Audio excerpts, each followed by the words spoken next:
basta-basta, kundi light lang. Light lang.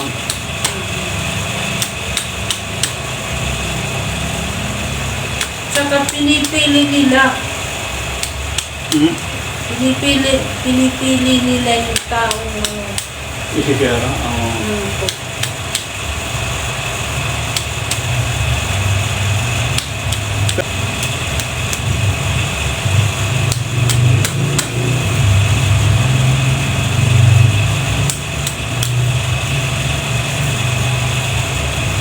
Masakit na masarap, no?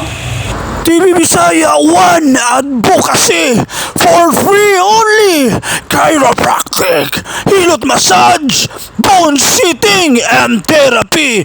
TV Bisaya 1, hangad ko po ay makatulong sa mga kababayan natin. For free only Chiropractic, Hilot massage, bone sitting and therapy.